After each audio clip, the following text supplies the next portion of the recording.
नमस्कार साथियों।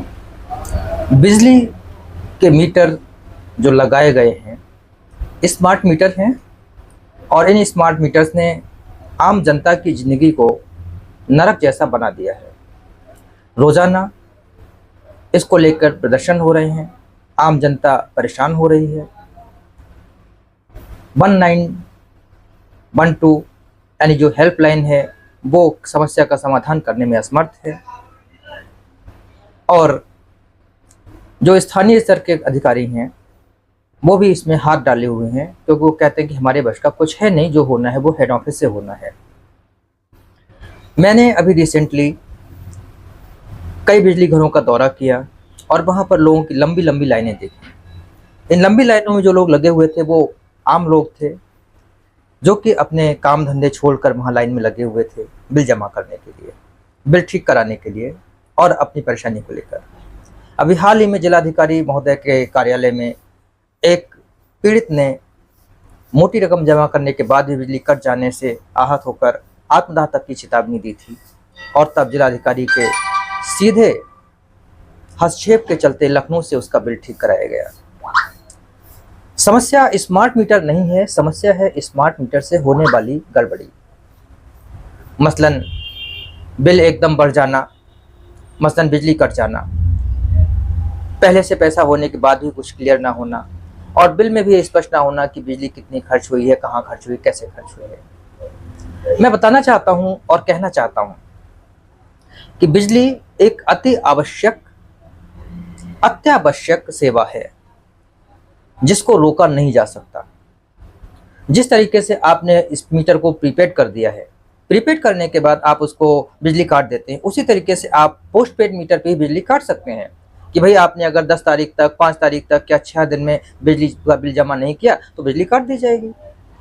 एक बेहद स्पष्ट पारदर्शिता है ये कि व्यक्ति के पास महीने का बिल पहुंचता है, उस बिल में वो देखता है उसने कहाँ पे खर्च किया, कितना खर्च किया, कैसे खर्च हुआ, ओवरलोड हुआ, क्या हुआ, उसके सामने होता है और तब वो उसके हिसाब से अपने कार्य को, अपने मीटर को, अपनी बिजली को एडजस्ट करता है। यहाँ तो आप ये कर रहे हैं कि व्यक्ति को पता ही नहीं चलता है कि उसकी बिजली कहाँ पे खपत हुई, कैसे खपत हुई, कितनी खपत हुई और आपने बिजली काट दी।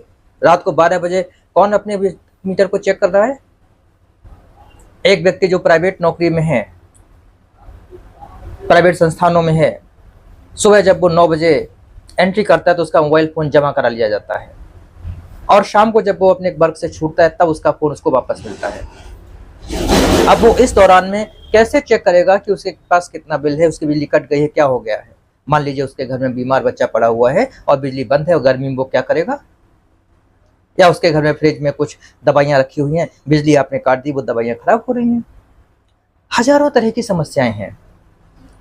इसलिए सरकार को ये सोचना पड़ेगा कि वो मीटरों को पोस्टपेड करे और जितनी सख्ती के साथ वो प्रीपेड पर बिजली पटक से काट देती है, इधर पैसे कम हुआ उधर पैसा बढ़ से कट जाता है, उसी तर्ज पे उसको पोस्टपेड करे और पोस्टपेड में बिल की ड्यू डेट के बाद बिजली काट दे। तब कोई भी व्यक्ति जाकर उनसे लड़ेगा नहीं, किसी को समस्या नहीं होगी, क्योंकि उसे पता है भैया मेरा बिल आज 5 को आ गया, मैंने अगर 10 तारीख तक जमा नहीं किया तो मेरी बिजली कट जाएगी। आखिर दिक्कत क्या है कि आप पोस्टपेड पर बिजली नहीं काट सकते, प्रीपेड पे ही काटेंगे? सरकार मुझे बताइए, ऐसी कौन सी कंपनी है, ऐसी कौन सी संस्था है जो अपने कर्मचारियों को 1 महीने का एडवांस में वेतन देता है? हकीकत यह है सर कि आपके इस शासनकाल में, आपकी सरकार में भी प्राइवेट कर्मचारी को 40 से 45 दिन के बाद वेतन मिलता है। इसे आप चाहें तो किसी भी स्वतंत्र संस्था से जांच करा के पता कर सकते हैं। तो जब व्यक्ति को, कर्मचारी को एडवांस में वेतन मिल नहीं रहा है तो आप उससे एडवांस में रिचार्ज कराने के पैसे लेने के अधिकारी कहां से हो गए? क्या संविधान इस बात की इजाजत देता है कि व्यक्ति से सेवा से 1 महीने पहले ही उससे पैसे ले लिए जाएं? आप मोबाइल फोन से इसकी तुलना नहीं कर सकते। बिना मोबाइल फोन के आदमी रहता है, बिना मोबाइल फोन के वो किसी और के मोबाइल से कॉल कर लेगा, बात कर लेगा। लेकिन बिजली एक अत्यावश्यक सेवा है और जनता के आक्रोश, जनता की परेशानियां, क्योंकि आपको जनता ने ही सत्ता दी है, उसको समझते हुए आप इस व्यवस्था को बदलिए। एक चीज और आपको बता दूं मैं कि सफर करने वाला मध्यम वर्ग है, मिडिल क्लास है और लोअर क्लास है, अपर क्लास नहीं है। अपर क्लास तो सरवाइव कर लेता है, ईश्वर ने उसको सक्षम बनाया है। लेकिन जो मिडिल क्लास और लोअर क्लास है, मेरे अपने संज्ञान में ऐसे कई परिवार हैं जिनके घरों में हफ्तों से 15 दिन से बिजली नहीं है, क्योंकि वो भारी भरकम प्रीपेड बैलेंस चुका पाने में असमर्थ हैं। पोस्ट पेड था तो वो थोड़ा थोड़ा करके पार्ट पेमेंट करके जमा करते रहते थे, लेकिन अब जब तक वो पुराना बैलेंस जमा नहीं होगा, एडवांस पैसा नहीं होगा, तब तक उसके साथ बिजली नहीं चलेगी। इस भीषण गर्मी में, इस भीषण भयंकर मौसम में कैसे रहेंगे?